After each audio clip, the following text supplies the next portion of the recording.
Okay, welcome to the IETF Track. Thank you for joining us. My name is Alyssa Cooper, and I'm the chair of the Internet Engineering Task Force, the IETF.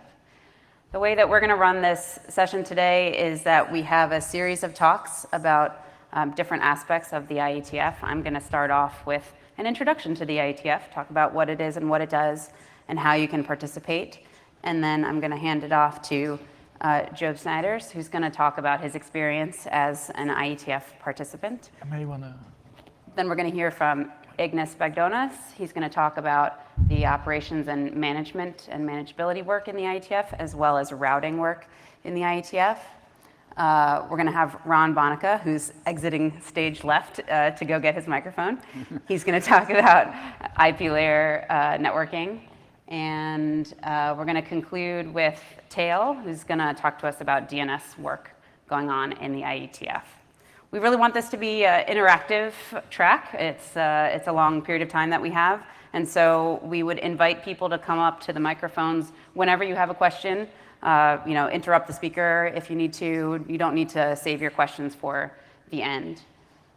So the mission of the IETF is to make the internet work better. If it works better today than it has in other times in your life, you can say a little bit of thank you to the IETF. If it works worse today than it has other times in your life, the IETF probably also had something to do with that. So come talk to us and tell us how we can fix it. Can I see a show of hands? Who knows what the IETF is? Okay.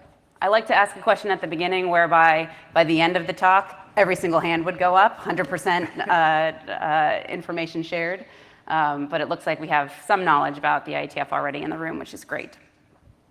The IETF is a large community of internet engineers, designers, developers, researchers, network operators, and others who come together to produce open standards through open processes. It's the premier internet standards organization.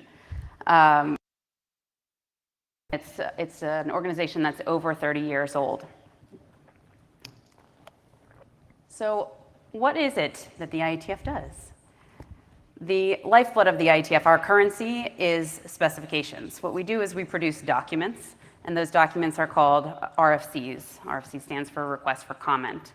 There's been about 8,600 RFCs published over the course of the existence of the IETF, and actually even dating prior to the IETF itself. So even those who aren't strictly speaking familiar with the IETF have probably heard the term RFC. Maybe you've heard of RFC 1918. There's some that are extremely well known out there in the community, RFC 6811 for our PKI. These are our main output. And there's lots of different kinds of RFCs. So many of them just have a number like 6811. But sometimes we produce standards documents, which are protocol specific, where we're specifying a particular piece of technology or an extension to an existing protocol, that sort of thing. Sometimes we're producing informational documents that describe some aspect of a protocol mechanism or some dynamic about how you make use of a protocol. And sometimes we specify what are known as best current practices, or BCPs. So BCP 38, probably very well known to most of you, is one such document. There's in the neighborhood of 100 BCPs. And this is when we write down what we think collectively as a community is what the best known current practice is, or the best way to do something, the best way to operate a particular protocol. So there's a bunch of different flavors of these, but understanding RFC and BCP is pretty key.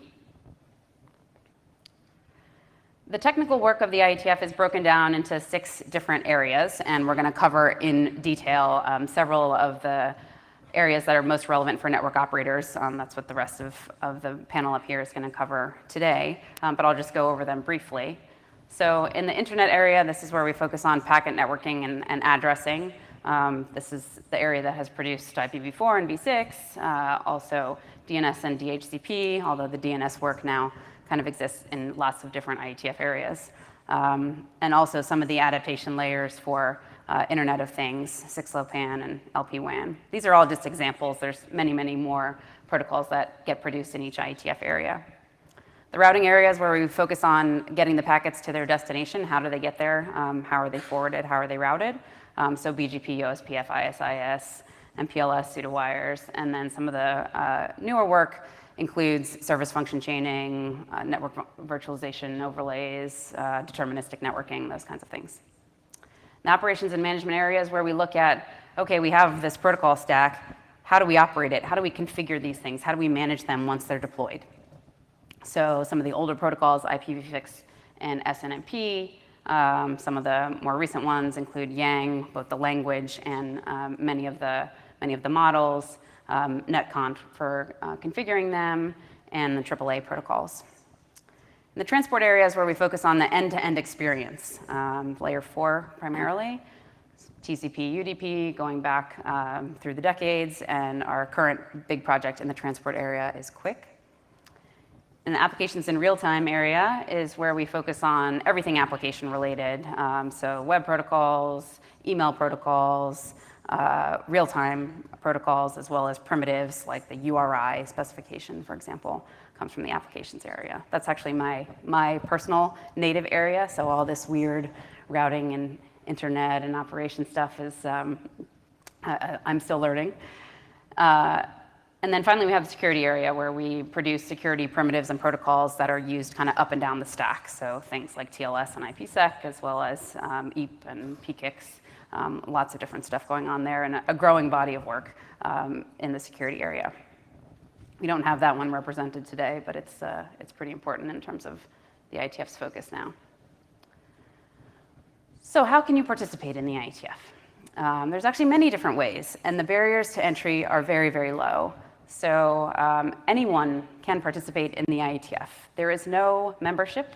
It is all individual based. So if you have an interest, like something that you've heard about, that you want to learn more about, that you want to contribute to, you have a little time on your hands, you feel like doing it as a hobby, or you have employer support and your company thinks this is really important, you can participate. We don't turn anybody away. We run through an open process. We do almost everything in public. So there's no, secret closed rooms. It's open to all. And we operate in a kind of voluntary mode. So we're intending to produce specifications on a consensus and voluntary basis where we write something, we get the consensus of the community, we put it out there into the world, and we hope that people will use it if it makes the internet work better. We can't make anybody use our specifications. We don't do any kind of mandates or policing. And we certainly can't make them use them in specific ways. It's just work that we put out into the world in the hopes that it helps improve interoperability on the network. So how can you get involved if you wanted to get involved? The easiest way is to join mailing lists. All of those areas that we looked at on the previous slide, there's about 115 or so working groups spread across those areas. And each of those working groups has its own mailing list. So if you're really interested in BGP or you're really interested in routing operations, you can join the relevant mailing list, take a look, see what people are talking about, join the conversation if you have something to offer. That's really like the easiest path to just kind of get a sense of what is it that people do in the IETF.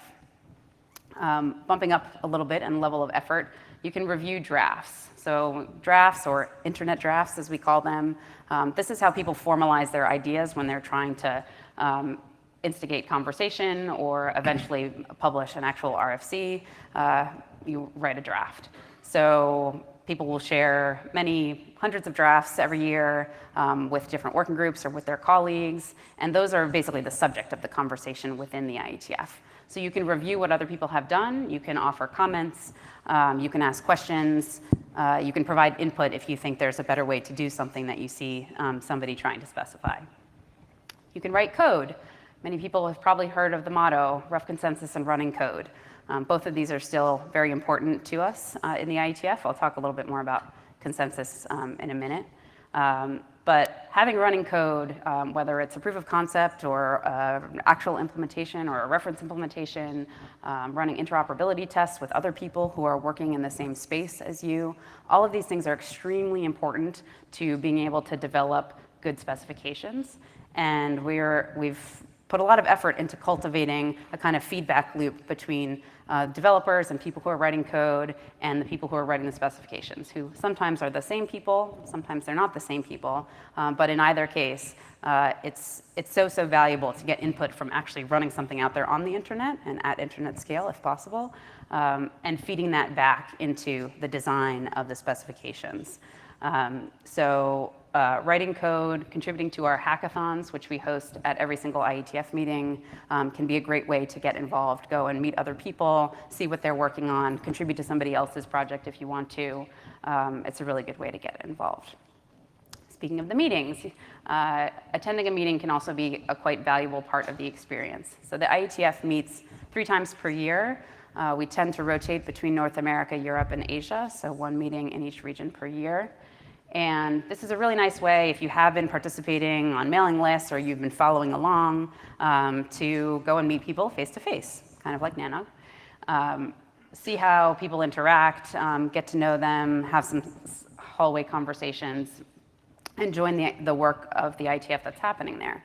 IETF meetings are very much working meetings, so there's not a lot of presentations like this one where I'm just blathering on at you from a stage. The objective usually is to further a specific set of work items that are present in each working group.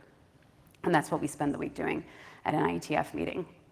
And then lastly, you can author documents. Oh, you have a question, please. Hi. I can see you. Ooh, it's loud. Hi, I'm Jared Motch from Akamai.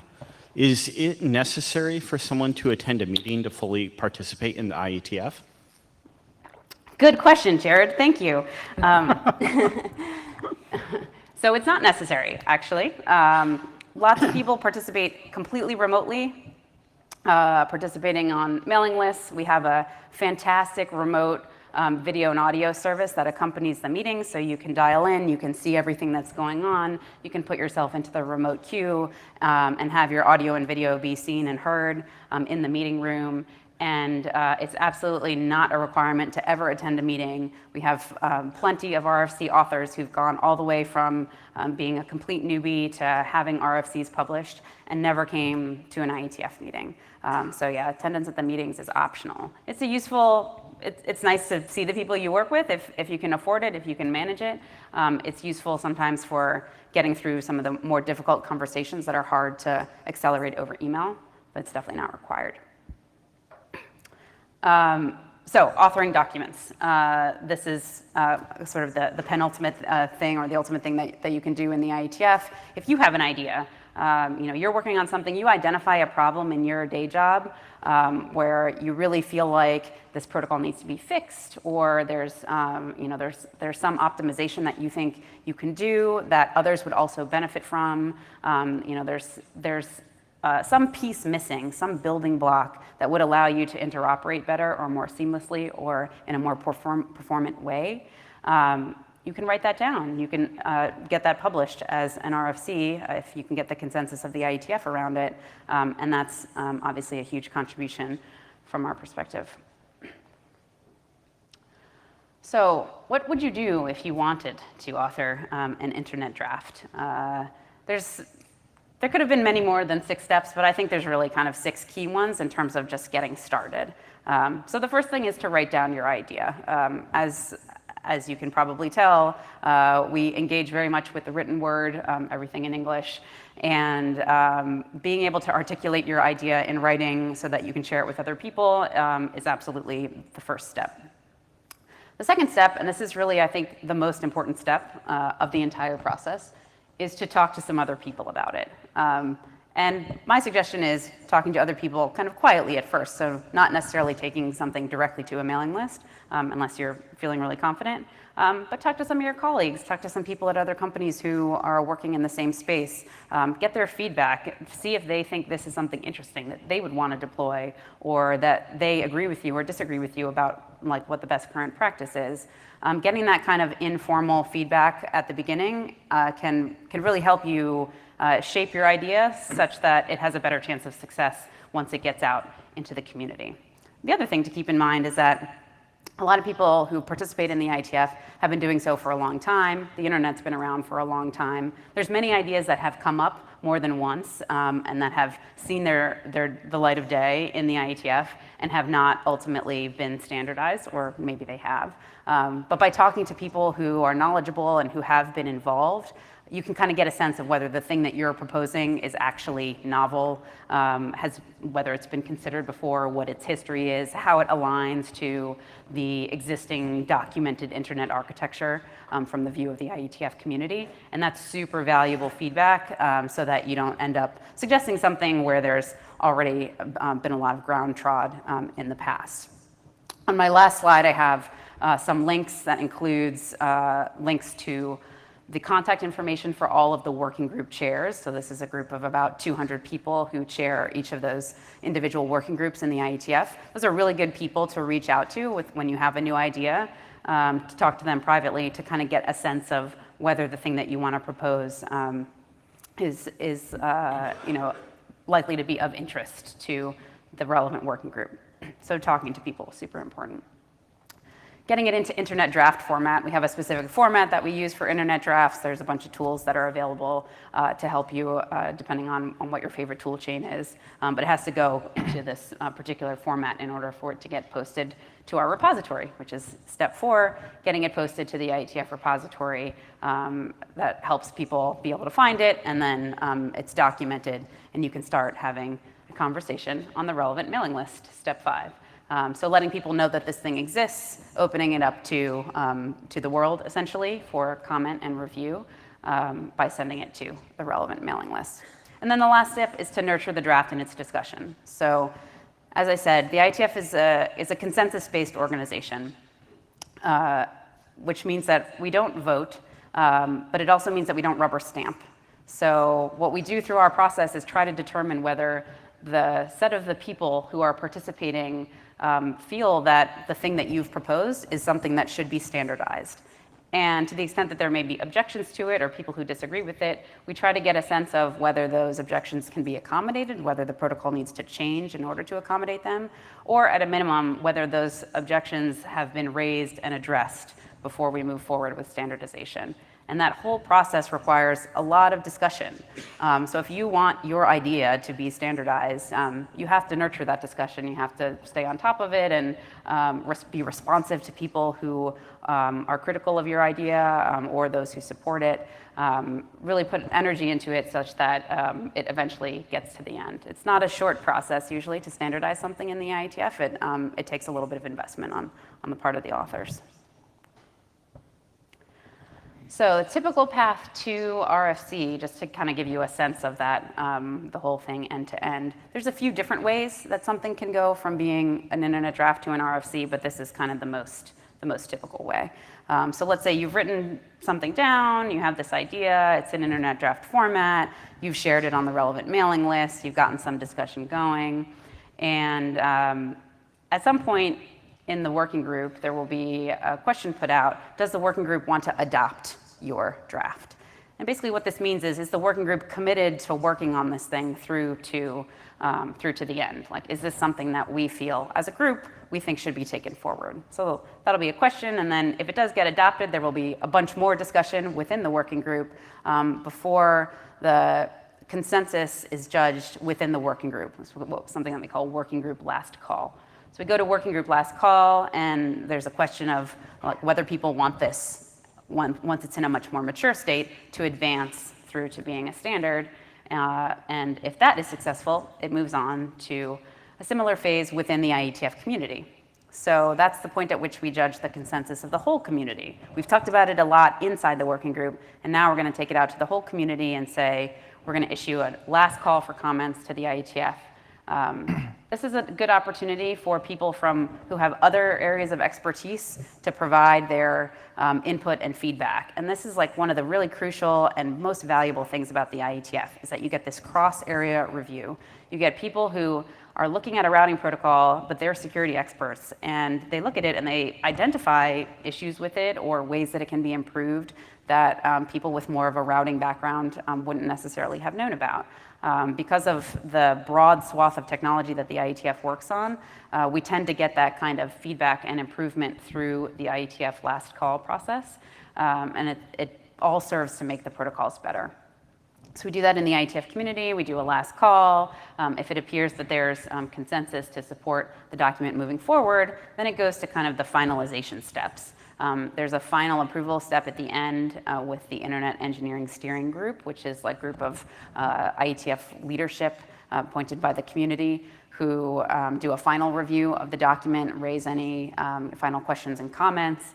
And if those all get cleared through, then it heads off to the RFC editor, gets some copy editing, gets all of the placeholder values for protocol parameters and such get inserted into the document, and then out pops your RFC at the end.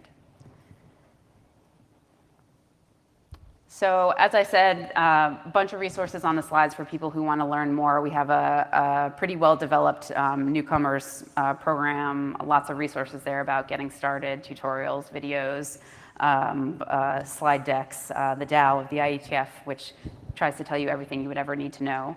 And as I said, the working group chair's contact information is up there too. So if you have an idea and you want someone to contact, obviously, if you're here today, you can come and talk to any of us. But if something strikes you later on, those people are good people to reach out to. So that is all that I had. Have a question? Yes.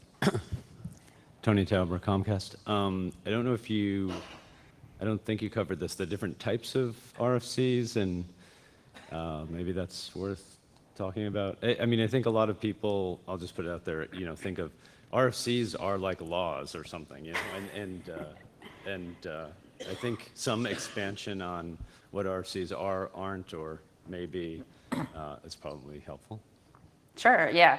So I tried to elide this because it's so complicated. Yeah, so there's, in the most complicated version of this, there's 4 different streams and there's like 5 different types, and you can look at this matrix of streams and types, and it's all very confusing. But I think the important bits there are that sometimes we have the standards track. We call these confusingly proposed standards, but they're actually finalized documents on the standards track. So this is your protocol specifications, right? Then we have informational documents, which are not protocol specifications. They're informational. They are intended to provide information to the community. And yeah, okay. We have experimental protocols, which are very similar to standards track documents, except they're experimental and they are intended for experimentation such that eventually many of them, after some period of experimentation, are changed or improved somehow based on the data that's gathered in the experiment, and then they're updated to become standards track documents. And then I mentioned BCP, which is typically is a type of informational document, but has this special moniker that it's really considered to be the best current practice. So I think I hit the important ones. I'm not going to talk about the streams. I think that this is good. I don't know if there's some rough idea of the relative quantity of each type. There is. That's a good question. It exists on the RFC editor website. Yeah, I think it's more than half the documents are informational. Right. Yeah. So, point being, yeah, they're not laws. They're useful and often important, and they've gone through a lot of processing to maybe express something that's more than just a person's opinion, hopefully. But just people should keep these things in mind, to get perspective on it, That's all. Those, I thought. Yeah, definitely. Can we do the back? They've been. Hi, my name's Andrew Lee from Indiana University. Can you elaborate more? I'm going to hypothesize that not everyone who participates in IETF is an author. Can you elaborate more on the non-author roles? What do most of the people who go to IETF do, and how do they participate? Sure, yeah. I think that intuition is right. It's certainly true that not everybody who comes is an author. I think there's a number of different roles. As I talked about earlier, I think this kind of process of review of, you start paying attention to some working group, you kind of learn the technology, or it's adjacent to something you're working on. So it's educational for you, and then also based on your experience, you can provide some feedback and you make the thing better. So there's a lot of reviewing that goes on, even among people who do not author.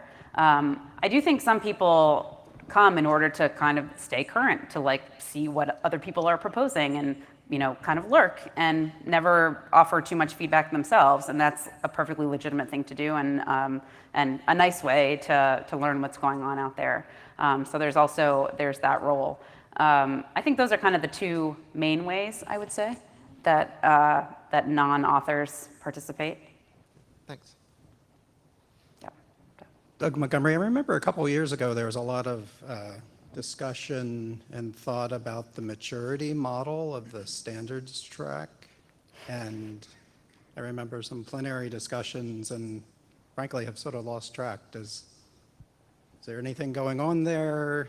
I know we took the core V6 standards to full internet standard, but is Right. there a push to do more of that, or? It's not really a hot topic right now, I would say. It does come up, you know, now and again all the time, because we have, as I said, a sort of counterintuitive maturity model. And I think there's definitely a segment of the community who still thinks there should just be one level in the standards track, as opposed to two. There used to be three, and we got rid of one of them, but now we still have two, and some people wish there were only one.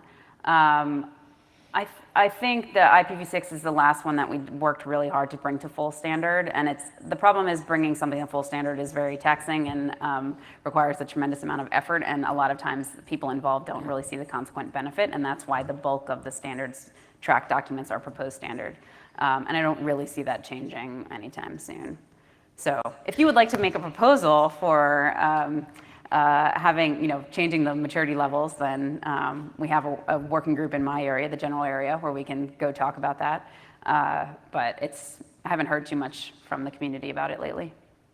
So just as a data point, so I was aware of the V6 effort, right? And because I pay attention to that, what was the last spec to go full standard other than the core V6?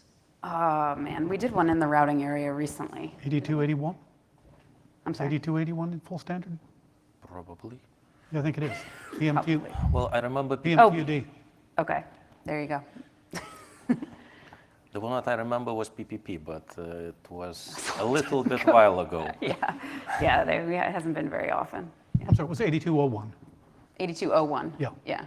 Yeah, but this was in the whole suite of Yeah. the IP ones. I'll say that this is one of the areas that the IETF is a little inconsistent in, unfortunately, and trying to improve in this area. But for example, in the DNS, fully 85% of our proposed standards are still sitting in proposed standards, even things that have been operationally used for 20 years. So it depends a lot on the area and the particular working group, how active they are in actually changing the status of them to reflect their operational reality. Rüdiger Volk, Deutsche Telekom. I have been participating for something like 29 years without offering anything. I was invited once in a while. Actually, I think, Alyssa, it would make a lot of sense in this room to say, yes, participation in the IETF without authoring, in particular with people who can comment on practical experience, actually is very welcome. There are some people showing up there, and it is really welcome. So people here in the room who can actually use an opportunity to visit and maybe come another time, that is really an opportunity, and I think that kind of participation of just providing relevant experience was a little bit missing from your thing. And from the classes of RFCs, of course, sometimes we figure out that an RFC is really outdated, and we also have historics. But Right, yeah, another detail that seems that could have been elided, but yes, thank you. And that's why we're having this this track, is to encourage people to participate and in all of the many different ways. So thank you. Yeah. Yang Yu, Facebook. The amount of time it takes for a draft to become published at RFC, that can be years and many revisions. With like a particular revision can become a de facto standard, like with most implementations following that particular revision instead of the, like when the final RFC gets published, no one implemented the finalized RFC, but everyone just stick to the particular revision. Is this something that needs to be solved, or are there incentives for implementers to like update the implementation to the final published version of the RFC? Yeah, so this is definitely a thing that happens. I think the incentives kind of depend on the context a little bit. So, you know, if you're not going to get anything for yourself from updating to match whatever the standard is, then you're not going to update, right? So there needs to be something that the protocol, once specified, is giving you that that incentivizes that update, right? I think the sort of more fruitful path is to try to figure out how do we avoid this situation in the first place. And that, I think, is part of what I was talking about in terms of the feedback loop between implementers and the spec writers, because ideally what we want is for these things to be developing in parallel. Granted, like you sitting with 3 of your friends can get something done a lot faster than you sitting with 1,000 of your closest friends in the IETF community trying to get consensus, and that's why the process drags sometimes. But to the extent that we can have the people who are building the core implementations also involved in the specification process, I think we maximize our chances of having the 2 things align like by the time the specification is done. Rüdiger Volk, again, comment on that. Yes, unfortunately, the time for pushing from the idea to actually published RFC has been getting longer and longer, typically. And also, unfortunately, kind of the occasions where people delayed any implementation until getting to something that seems to be stable, seems to be very much on the rise. So actually, I would say in the effective trade-off, having early implementations and having them kind of interfering with a final solution seems to be, in some cases, probably to be preferred over a situation where we digest about something for 10 years and then maybe nothing happens at all, or we figure out we defined crap. Kind of the running code part of our sentence kind of has been a little bit on the decline over the last 20 years, and rather get early implementations than wait for them. Yeah, I mean, I think again it sort of depends on the area and which technology you're talking about, and we would like to do a little bit more digging on the timeliness of things. This is something that the leadership has talked about a bit. So we're hoping to get more clarity on whether it actually is taking longer or shorter. I don't think it's really obvious. I think we'll take one more and then we're gonna move on. Sure. So Mike McBride, as an IETF working group chair, we're in the process of moving a specific draft from proposed standard to internet standard. And your comments got me thinking of reaching out to the NANOG community in this process of due diligence to make sure that maybe some certain pieces of that protocol may or may not be being used and things like that. So I guess my question to you and the community is it appropriate for a working group like an IETF working group to reach out to NANOG community, to email you, to specify a survey, to have you answer just a few questions as we move a draft from proposed to internet? So the survey is an interesting idea. I mean, I think the outreach is certainly like most welcome. Like, please do that. That seems like a great idea. I think in the past, typically we've tried to bring people into whatever the working group process was. So to say, like, this is going to go to last call, like, please chime in on this list if you have ideas. But we have had individuals who took an initiative to run small surveys or larger surveys to try to get operator feedback. So there's some precedent for doing that, and I think it's definitely feasible. So I'm happy to follow up on the specifics if you want to. Okay, thanks. Yeah. All right, why don't we move on? Thank you.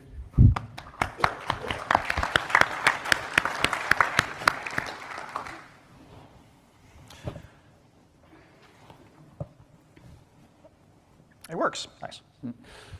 My name is Job Snyders, and I would want to share with you some of my experiences where my career in networking and the IETF were intertwined in interesting ways, and perhaps these stories will inspire younger people to participate in IETF. So not many people know this, but in my early 20s, I ran into this network service provider in the Netherlands, and they said that this MPLS problem. So that evening, I looked on Wikipedia what MPLS was, and the next day, I did a job interview with them, and I said, we got this. And somehow, I figured out their issue and remained there as a network engineer. And throughout my searches of how the internet actually worked, I was Googling for phrases of what's the next new thing after MPLS? We mastered this, we got it deployed, what's the next hottest thing? And of course, in my young interpretation of the world, that was Lisp. It had all these crazy features like V4 over V6, V6 over V4, mobility. It would reduce the routing tables. And I became very, very interested in this experiment that was going on, and I thought I should be part of that. So I dug up my first email I ever sent to the IETF, and I'll show it in my next slide. Help. This went to ietf.org. I was thinking this was a mail robot, but it turned out to be a distribution list to many people. Second attempt. And actually, this was a wonderful experience. Lisp is not the popular protocol that we envisioned it would be in the context of internet routing. But throughout this experience, I got to watch how protocol development actually worked. I got to look at excellent role models, such as Dino, the inventor of GRE, and David Meyer, who were extremely kind in guiding my young, naive mind towards productive outcomes. So totally worth it, despite Lisp not being my core job anymore.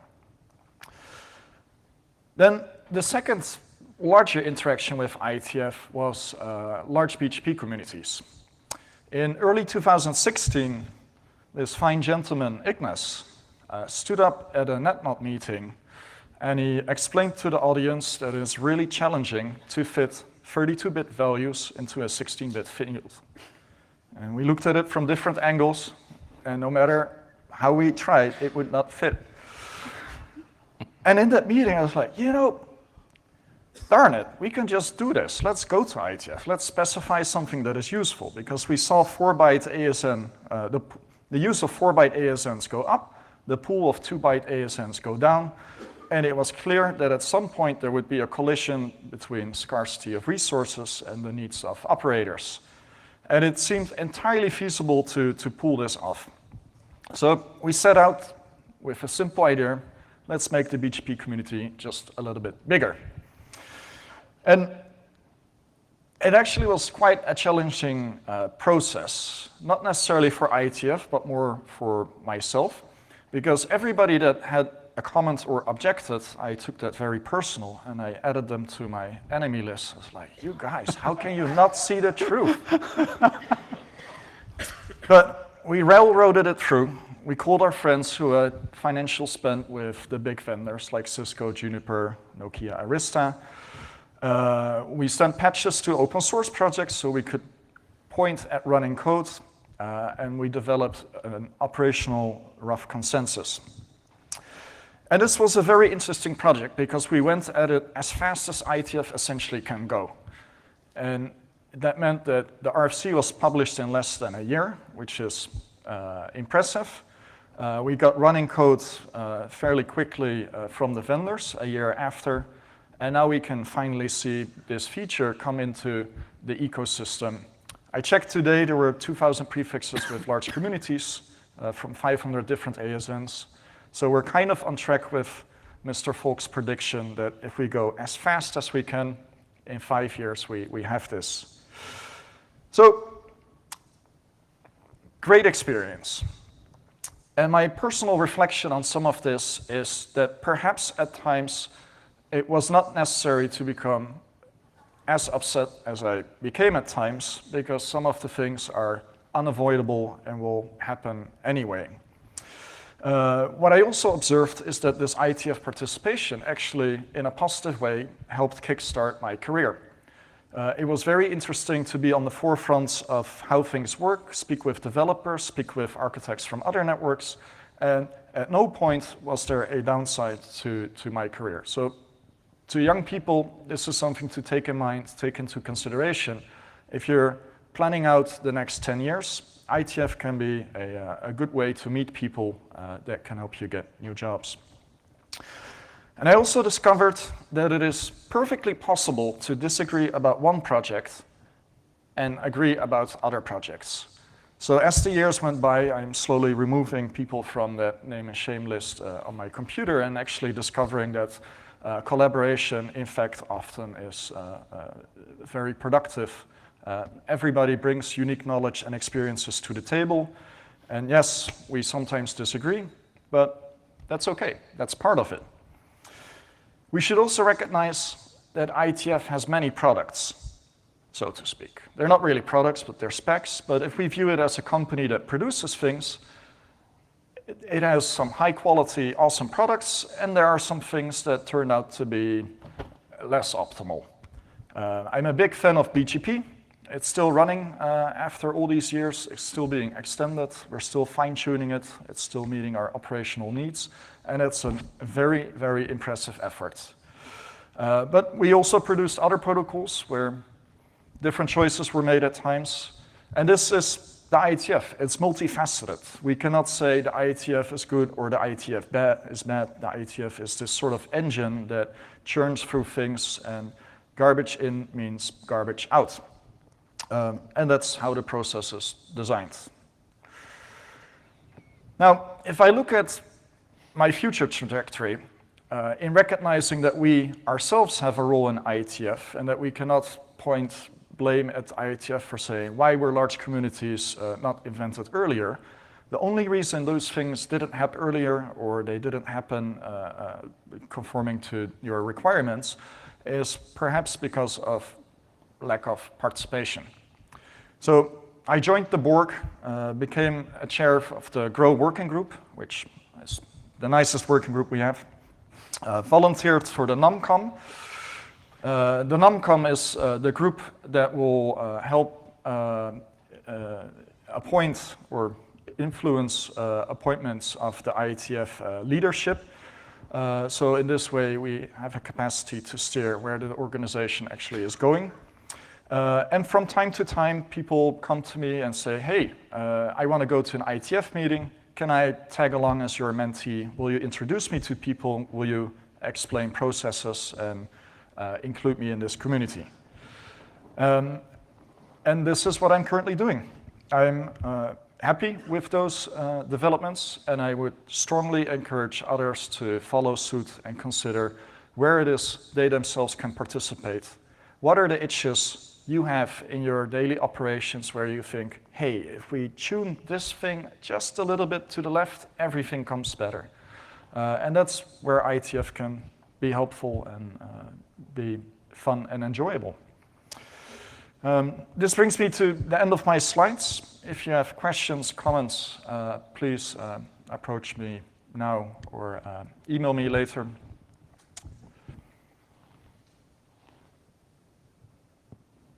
No questions? Everybody joined the GROW working group?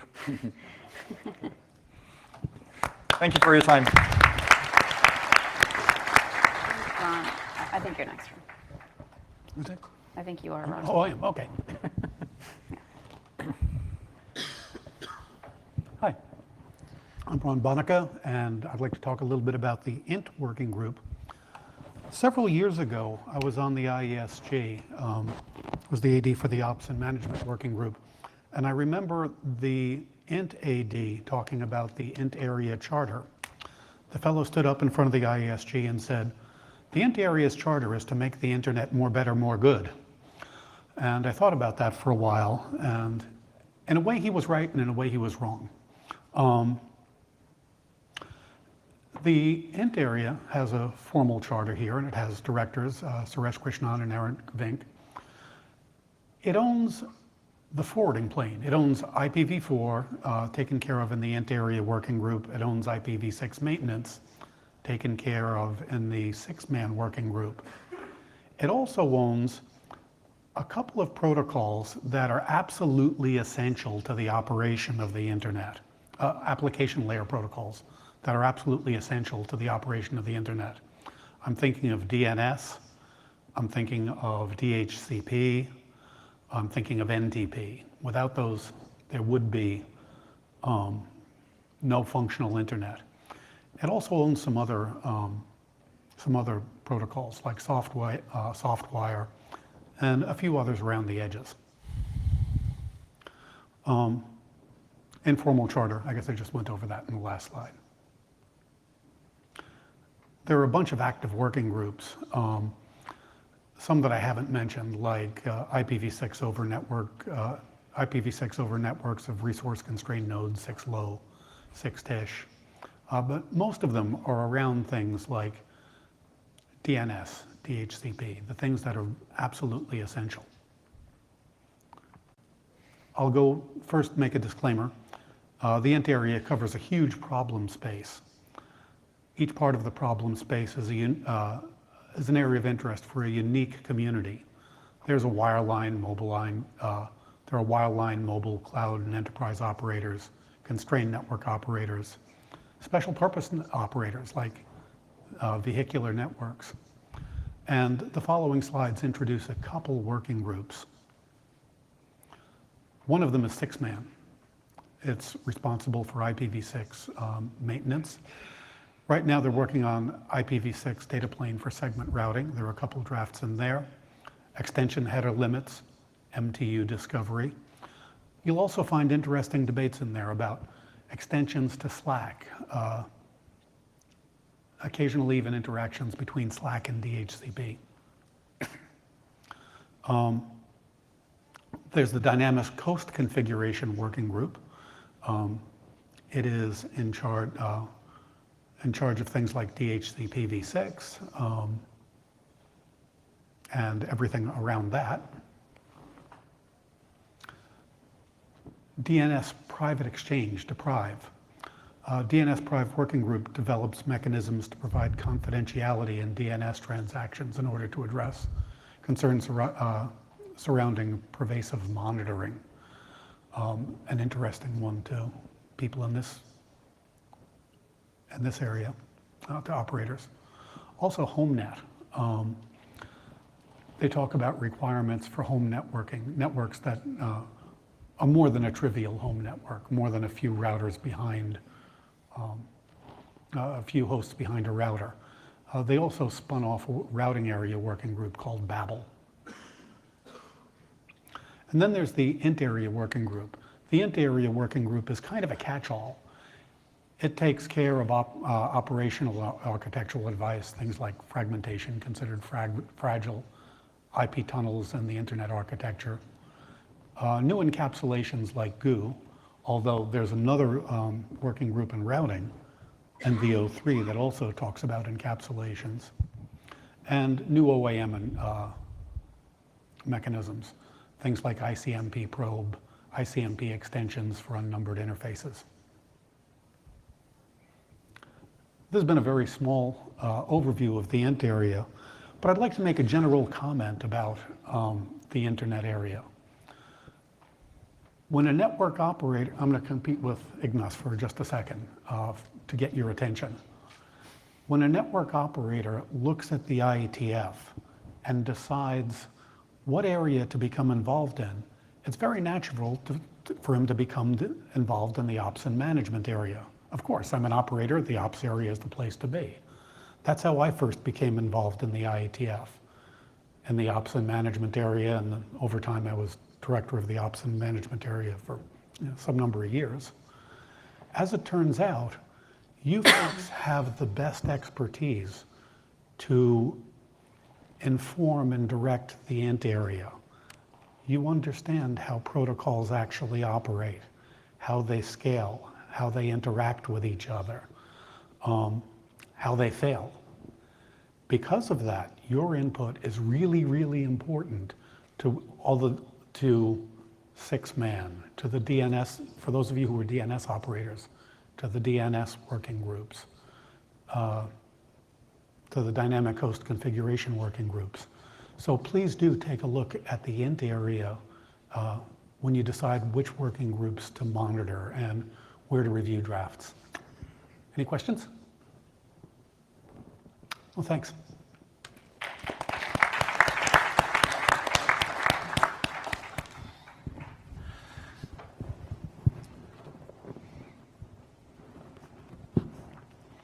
Hello there.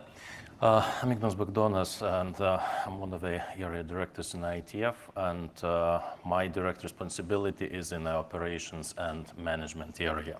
So a quick overview of what is happening there and how that is relevant or possibly relevant and interesting to what you are doing here, and at the same time a call for help of feedback and information of what you see in your field, what possibly is missing or wrong, and how could you provide that information into the IETF. So operations area, while it has one name, in fact, those are more like 2 sub-areas in that. One that deals with operational aspects and the other that deals with manageability aspects. And I wouldn't say that there is a lot of intersection between those 2 parts. Quickly looking into what's there, ops area deals in overall ops area deals with the deployment aspects of the IETF deliverables. And it is about the usage of certain groups of protocols, developing best practices or recommendations of how to deal with those protocols, how to deploy them. And then a large part of the work is dedicated to the evolution of the network manageability.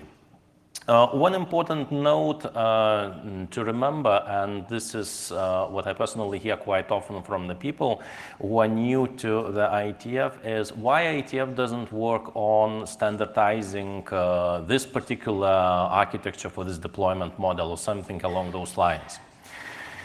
IETF as an organization is good at working on components and technologies, basically fragments. And it's not necessarily the right place for dealing with how do you bind those components together and build a solution. One part of that is that a lot of this is dependent on vendors and vendor implementations. And IETF is not a place which controls the vendors. The other aspect is that it is you as an operator, or in an architect role within an operator, you take those components and provided that you have enough information about how those components work, it is you who are building that end-to-end solution. And let's look realistically, each of yours, one of your networks is different than the others, and therefore it would be difficult to try to define some sort of kind of general best practices or architectural recommendations that would be applicable in a more general sense.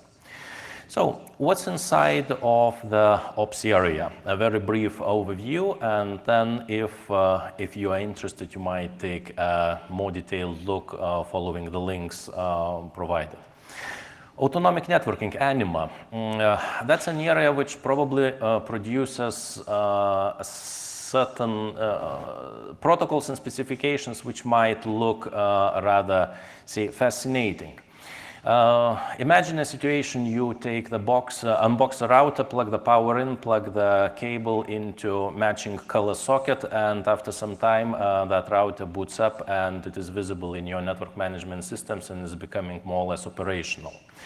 How do you bootstrap such a network autonomously without operator touching that? Doing the secure bootstrap, how do you validate that the device which you are booting is actually the device which you are supposed it to be, and not something like pretending it to be, and things like that. Zero-touch provisioning, how you enable new devices operating in the network without touching those. Benchmarking, looking at the methodology, not the benchmarking and not looking into which vendor has the fastest router, but that's about the methodology of how do you measure the things. Few of the working groups like DIME and RADEX, they are dedicated to the maintenance of important protocols which have been widely deployed and still are deployed, diameter and radius. DNS operations, dealing with the topics related to the deployment and running operational aspects of the DNS infrastructure. The most important working group of the whole IETF is in the ops area. That's where the discussions about the topics related to the operation of a global routing in infrastructure. The deployment aspects of multicast, MBOND, deriving its name from MBONE, an experiment of several decades ago. Now, two working groups which are both active and personally for me very interesting. NetConf and NetMod. This is where the evolution of the network manageability happens, and we will talk about that in a short while. The ops area working group is a kind of a catch-all filter for all loose ends, which doesn't mean unimportant topics or boring topics, but small fragmented topics which don't have any other home related to operations. And one notable topic which is being discussed there is the developments around the protocols related for the telemetry. Both mechanisms of what do you need to export and how, and actually encodings and things like that. Operational security aspects, filtering, black holing, how does that work, what are the recommendations and practices. Now, CIDR operations, this is kind of a, as IDR has grown, CIDR has CIDR Ops. It's a working group which deals with the operational and deployment aspects of CIDR. And the V6 operations, the working group dedicated for topics related to IPv6 operational and manageability aspects. Now, moving to the one part of the other part of the ops area, the manageability part. Many of you probably are running networks here, and many of you are familiar with the pain points which are there. Things like SNMP command line automation scripts and topics like that. The problem space of running the network is frequently overlooked from the both vendors and the standards perspective, in the sense that we have delivered you this nice feature, it works, it interoperates, that's fine, the problem is solved. The management aspect of that feature is frequently overlooked and left aside. Basically, the parity of feature management and the feature itself, there's quite a big gap in that. And if we are looking from a practical perspective, that's a pain point. If I have a feature but I cannot manage that, that feature is more or less useless for me from a practical point of view. Looking into the manageability aspects, we have several large areas here. The configuration itself of a device, the state or how and in what way the device operates, and the statistics and operational data related to that. If you look at many of the today's practical deployments, or if you look at the previous IETF architectures based on SNMP or on some other telemetry protocols, generally, those technologies cover one of these domains. They don't necessarily cover all of them. However, what I need, if I look from a practical perspective, if I configure something, that's one. But I would like to know if the functionality that I configured is actually operational. And if it is operational, at what parameters it is running. A practical example, I configure a BGP session. The fact that I send out the command to the device, establish BGP session with that address, does not mean that the session is there.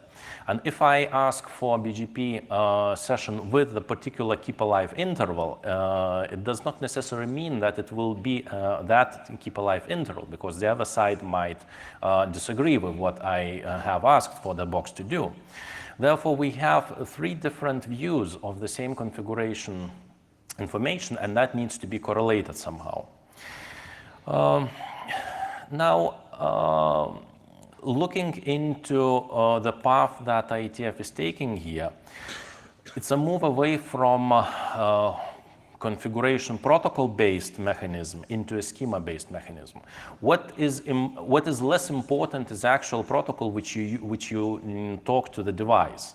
The more important aspect is how do you structure the configuration information. And looking into the SNMP days, SNMP sees the world as a table, as a one-dimensional table. And if you take, if you look from a practical perspective, in networking there are many structures and entities which are well represented in other ways, like trees, sequences, and things like that.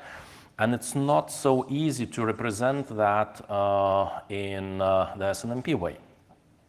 So what is happening in IETF in a more practical terms? The 2 large areas of work. One is the definition of the configuration language, it's called YANG,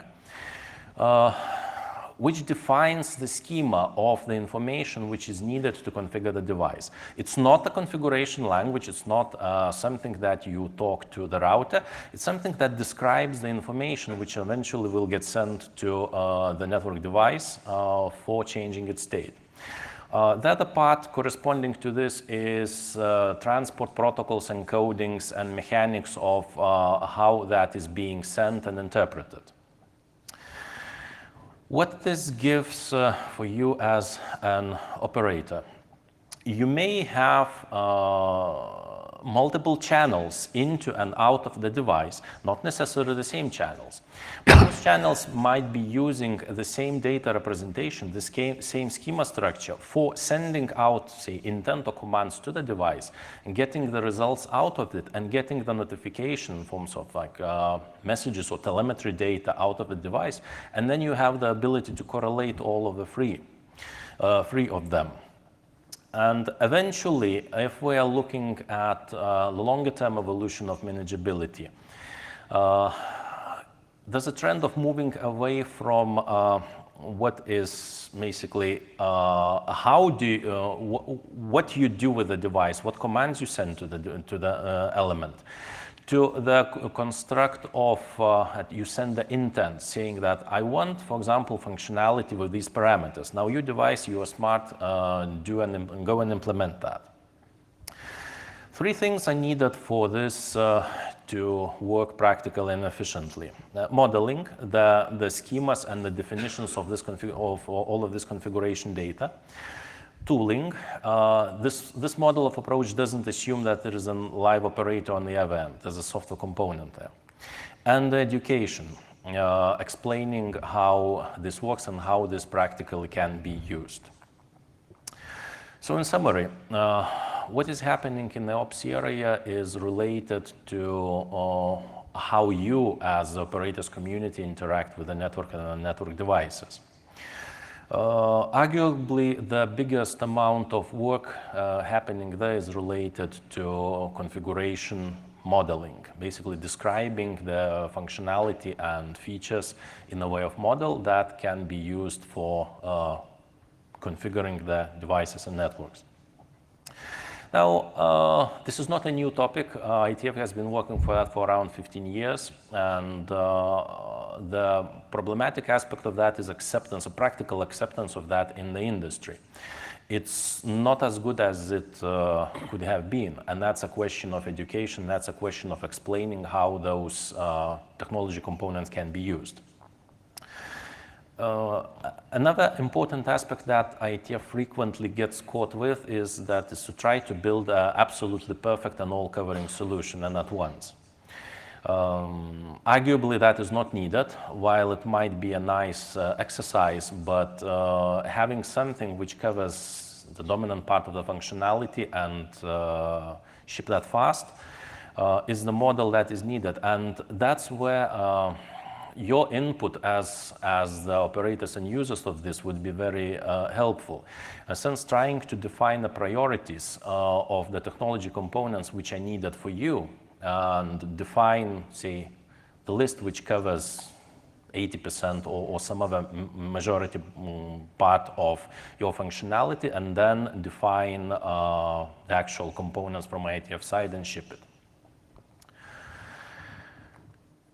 That's basically it about the operational part. I have been talking with quite a few of you offline here and also at the previous meetings about all these Yang and configuration parts. I would be very happy to continue this discussion, basically to get the input either right now or after all of this. This is something where you certainly can start participating and providing the feedback into the IETF, and this might be a rather easy and simple way of entering there. It's you who are running the things, and you understand what is important and what is not so important from the operational perspective. This type of insight does not necessarily readily exist in the IETF community. And that is one of the reasons why we have the situation where the manageability, say proposals, manageability architectures coming out of the IETF take a really long time in the industry to get accepted. That's it from my side for now. Thank you. Questions? So later, when the slides get posted, you'll see a routing area overview similar to the one that Ignis gave for operations and management and that Ron gave for the internet area. But unfortunately, our speaker couldn't be with us. So if you're interested in the routing area overview, check out the slides later, and they will have pointers to many of the relevant working groups that people might be interested in and want to check out. And now we get to talk about encrypted DNS. No, I think we need a lot of question and answer period on that. And so, hi, I'm Tail, and when Alyssa asked me to come up and give you an update on the encrypted DNS happenings in the IETF, I was like, oh good, that's so much easier than talking about everything that's happening in the DNS. It's gonna be no problem. So basically, when we look into when the first actions were taken around encrypting DNS transactions, back in May of 2016, we put out an RFC for specifying how we could do DNS query and response between a client and resolver using TLS. And then in October of 2018, a couple of years later, we finally put out an RFC on how we could do DNS queries over HTTPS, which of course is still over TLS, but then encrypted in the HTTP protocol.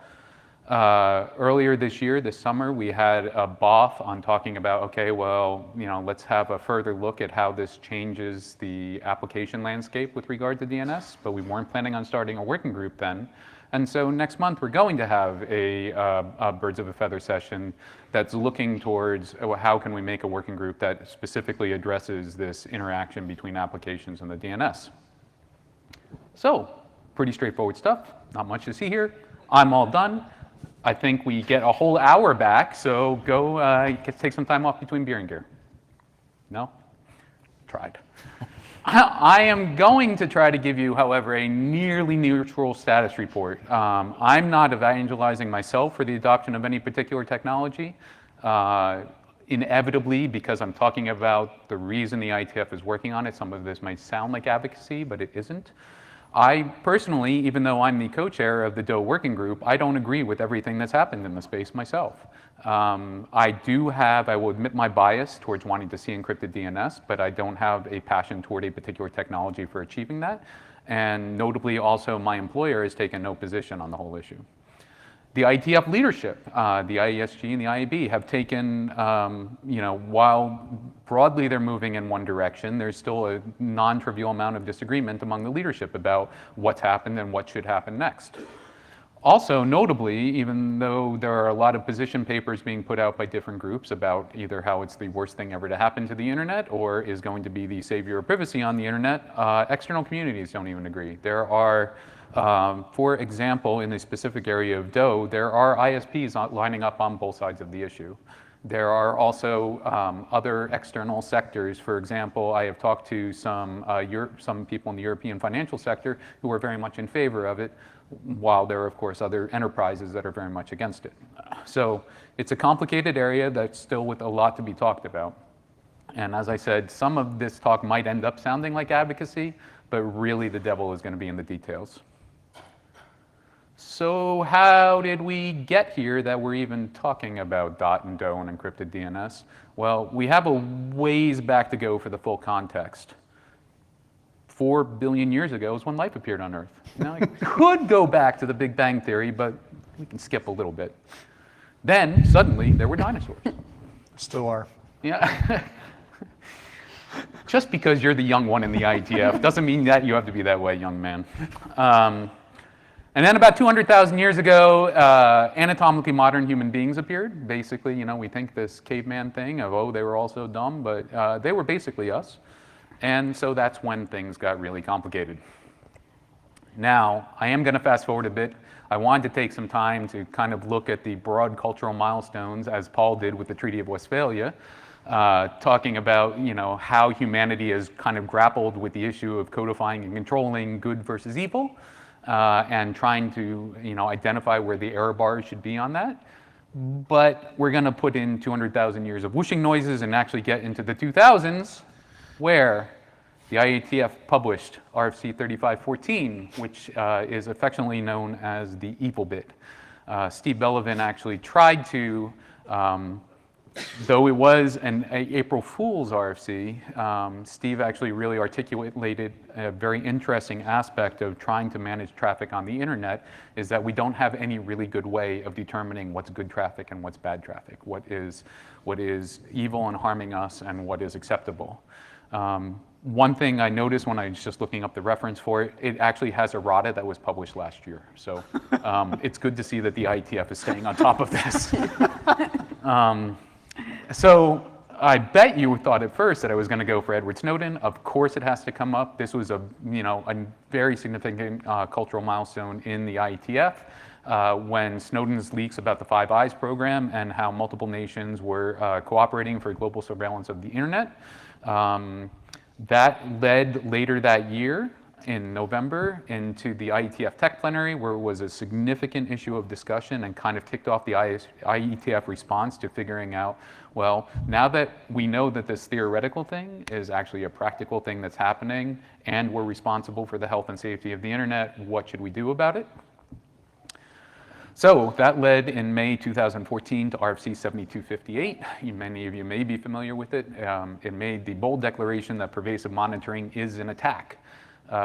What's interesting about this particular document is that the IETF tries really hard to stay in its lane as far as being a technical standards-focused organization. And even this RFC, while short, is written very much focused on this is the, here's the technical problem with pervasive monitoring with regard to the rest of the internet.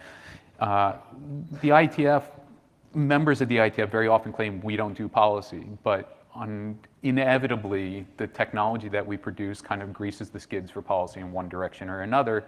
And this particular document, although it doesn't, I think, use the word policy anywhere in it, is very much a policy position paper about saying, here is our intention for handling pervasive monitoring on the internet. Basically, we want to secure it as well as possible.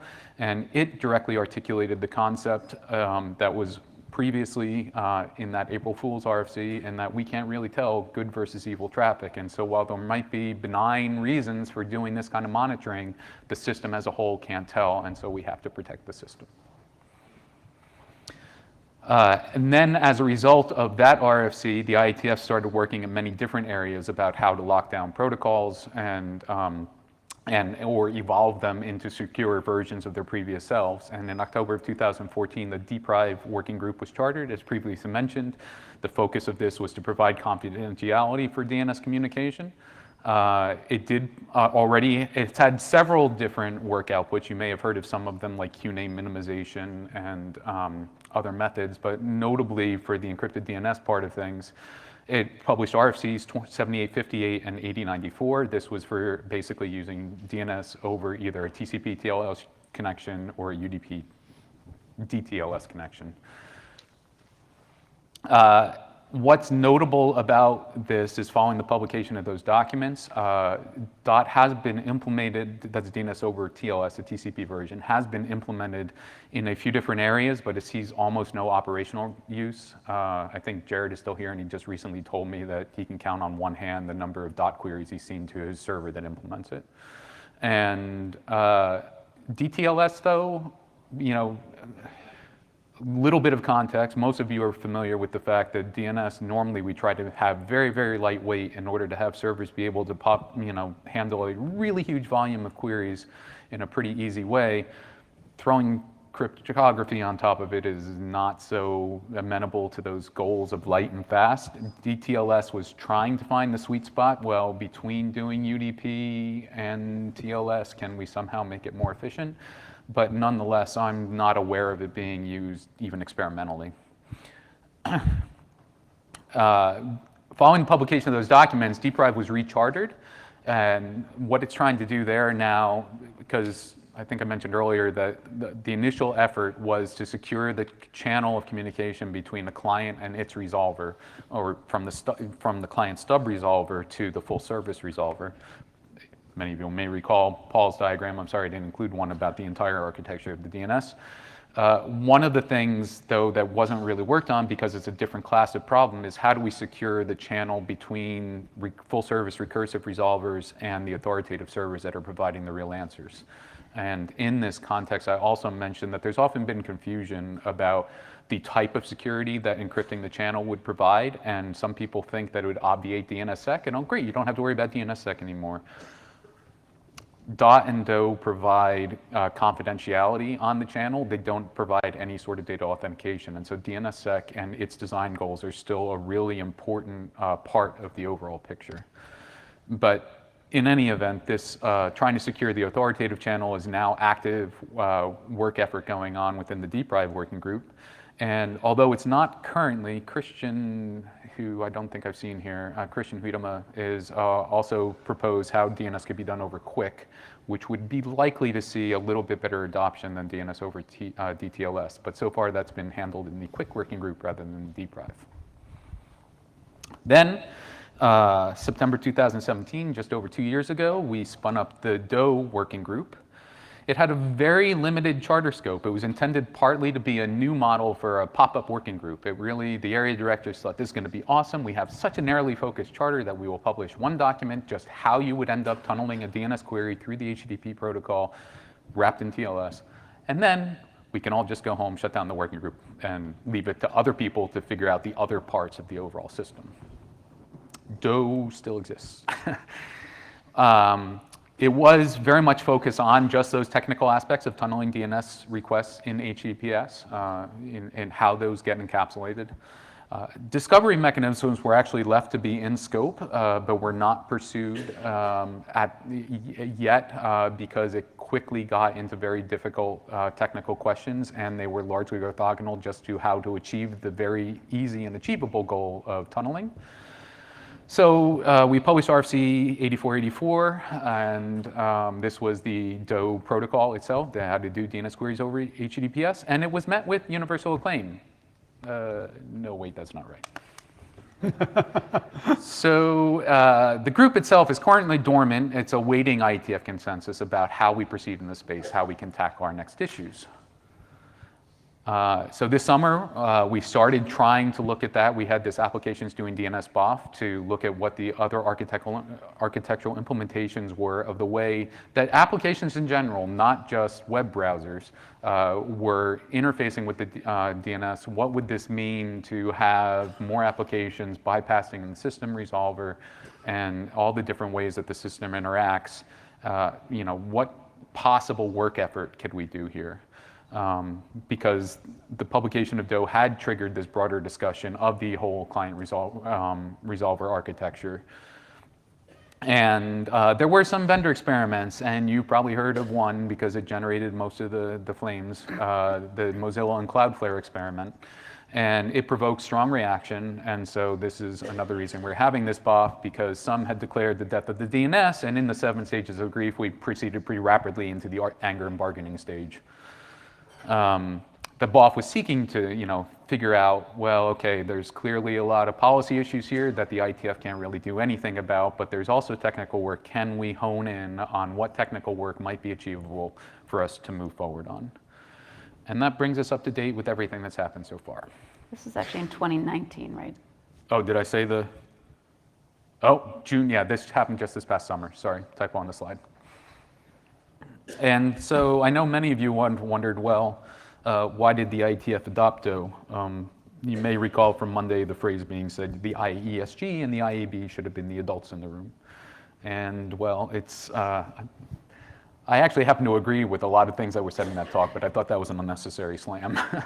The process for bringing new work to the IETF was followed. There was a very identifiable, technically achievable goal. While the proponents may have had multiple motivations, in fact, I'm sure that they had multiple motivations, at least some of those motivations were consistent with the things that the IETF was trying to achieve.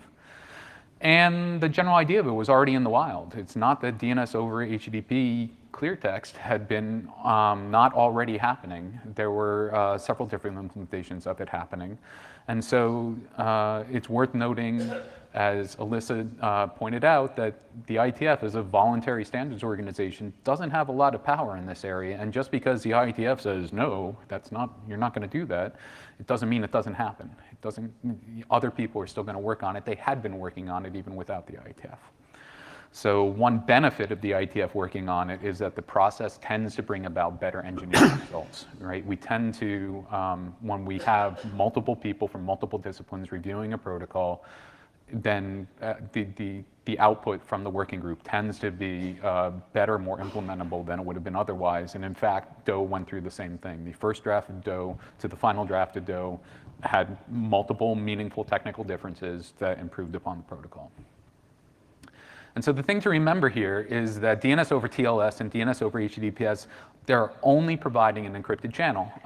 They don't actually fundamentally change anything about the DNS.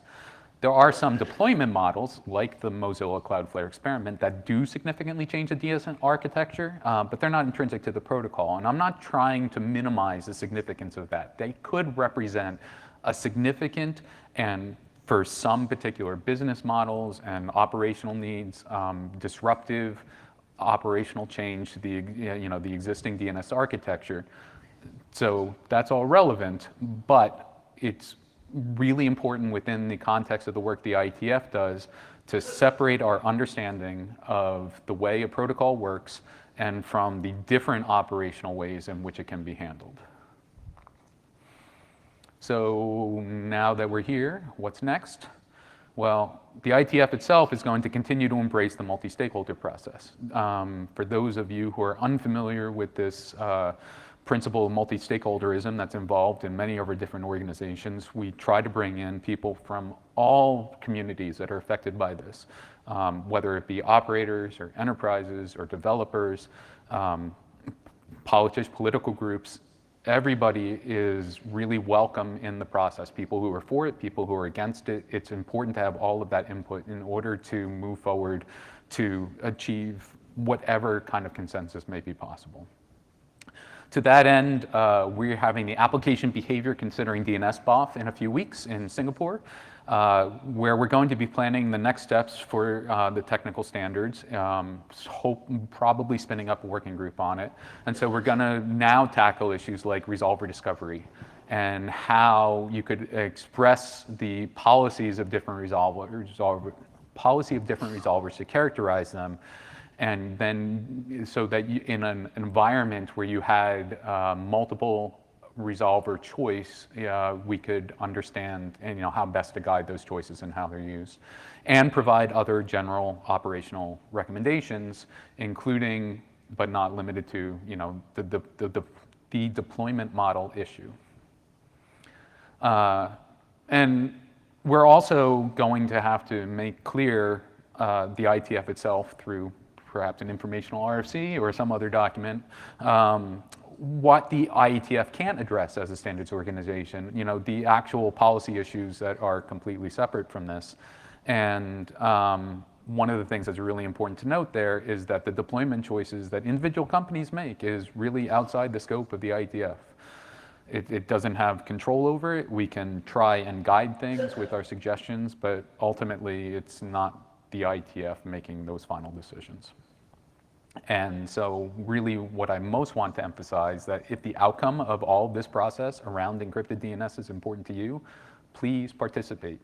So really important. There are actually now also, in addition to the work that's happening within the IETF, there are a couple of associated organizations that are spun up on advocacy or against. And your input and contributions will really be can have a meaningful impact on how the rest of the process plays out. And I believe that was my last slide. Yes.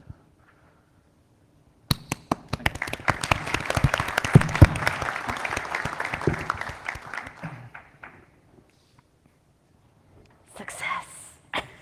We're done. Beer and gear. I don't know if that's true, but I mean, really, no questions?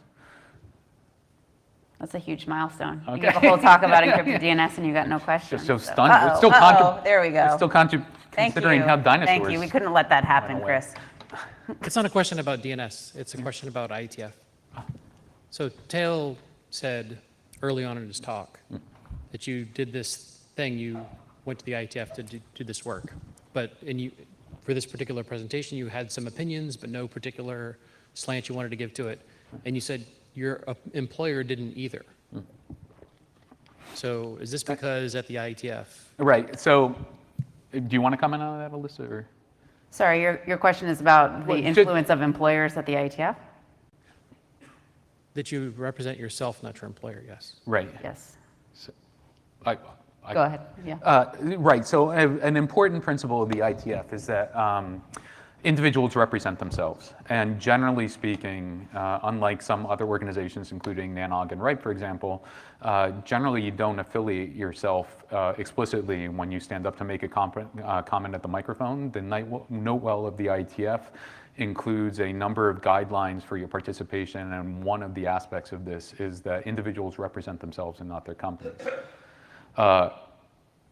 On a personal opinion, this is of course a noble statement of ideal, but on the other hand, people know who you work for and will kind of understand, how you might be advocating for the position of your employer. And so it's not that that's never an issue, but the default assumption among people working in the IETF is that you are standing principally for your own views, and they don't necessarily represent any cleared view that your employer may have held.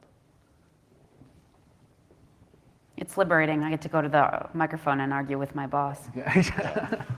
Yeah, and I think one of the aspects of that, speaking as a person, is we are keeping out of the arguments the weight of the organization. Right. I think I have seen a couple of occasions where someone came in who was not really familiar and was pumping up and saying, well, okay, I'm representing this huge influential party, and well, okay, Right. doesn't count. Unlike some other paid organizations, paid standards bodies that you may be familiar with, there's a lot of latitude within the IETF. I kind of hate to use the word meritocracy because it's been politicized itself over the past couple of years. But being able to get things done doesn't stand on whose employer's name is on your badge, right? Like when it comes to people getting up to the microphone, there are independent consultants whose arguments carry just as much weight as an engineer from Apple or Cisco would. And I think that's part of what makes it a better process. It's really welcoming to everybody for the most part. I think most participants are not concerned who you work for, it's just how good your ideas are. In fact, we have a motto, we reject, I forget what it is, we reject kings, experts, and something else. Right. We We honor rough. We reject experts. Oh, presidents we reject. Okay. That explains a lot. Well, we reject some Voting, important yeah. people. We respect rough consensus and running code. Right, which is again a noble ideal that is sometimes thwarted by the realities of interpersonal conflict. But but that is the goal: is that we're looking for the best ideas, no matter who brings them. It also means that there can never really be a NANOG representative to the IETF. It means that we as individual operators need to engage in the process and contribute arguments for or against. But there can never be, and I as an individual represent the views of this room. Not only would that individual never get authority from this group, but in IETF context, that part of the footer in the email would just be ignored. David Belson. For the multi-stakeholder process, do you go out and solicit input in some cases? So like Dale, you were talking about with DOH, there's the various types of organizations that it may impact. So if there's no representation, say, from governments or certain types of governments, do you go out and solicit input and participation from them, or is it sort of like you didn't show up, so you don't get to complain about it later? So given, again, kind of the structure where... But they know to show up. Right, so given kind of the structure, a lot of that relies on either a working group level or individual initiative level to bring in the people who are involved. It is often desired, but sometimes it just doesn't get thought about. But many times we realize that we're talking through an area where, for example, some technical expertise might be necessary, say in the area of internationalization, and that expertise is not available. And when people are aware of that, then that's the much more common way that we see people reaching out and pulling in the expertise that's needed. But it can be a lot harder to bring in other advocacy groups or, that are, when I say advocacy, for their own particular position, it can be a lot harder to get those people involved. We have done some specific outreach where we knew there was a connection, like around emergency services and like large-scale broadband mapping, right? We already had some interest from some regulators in some countries, and we knew that there were others that were generally working in the space, and so we did like proactive outreach to say, hey, Ofcom, we think you're interested in this, don't you want to come? Same thing we did recently with a new initiative, which is also going to be a birds of a feather session at the next IETF meeting around web packaging, which is this like signed exchanges, you can bundle web resources together. We know that this is of high relevance to content producers and publishers, which is not really a constituency that tends to show up in the IETF. So we had a workshop and proactively said, hey, New York Times, don't you want to come tell us what you think about this? Or somebody from the New York Times. So in particular contexts, sometimes we do targeted outreach. And I'll also note really quickly, this right here is outreach. Correct. So if you find it useful for at least to have periodic, maybe annually updates on what's going on in the IETF, please reflect that in your surveys, that you'd like to see it happen again. Yeah, that's actually a really good point. We are always debating, like, how often does this yield anything? And we don't have good data ourselves. So putting feedback into the survey would be great. Also, if you have other communities that you're a part of where you feel like, hey, they would really benefit from this kind of session or something, would love to hear about that, because several of us have gone around and to some of the RIR meetings and some of the other operators groups, but we're always open to more suggestions. Tony Tauber again. Just in this vein of interacting with other groups, I mean, I think there is some, or has been at different times, like some sort of official liaison things with some other standards bodies like IEEE or W3C maybe, or some of these. I don't know if it's worth talking about, or just sort of say it does happen from time to time. Yeah. So for SDOs, we have people who are designated as our liaison representatives, and they have the same thing in reverse. So we have a person who's our liaison to 3GPP, and 3GPP has a person who's their liaison to us. And we keep in touch with those people. Sometimes we send formal liaison statements back and forth when something needs to be communicated about a document that you're working on, or what have you. With an organization that where we have a lot of overlap, like IEEE, we actually have like a bunch of their leadership and a bunch of our leadership who stay in touch. So it just depends on like how high touch the relationship should be, depending on the amount of work that's joint.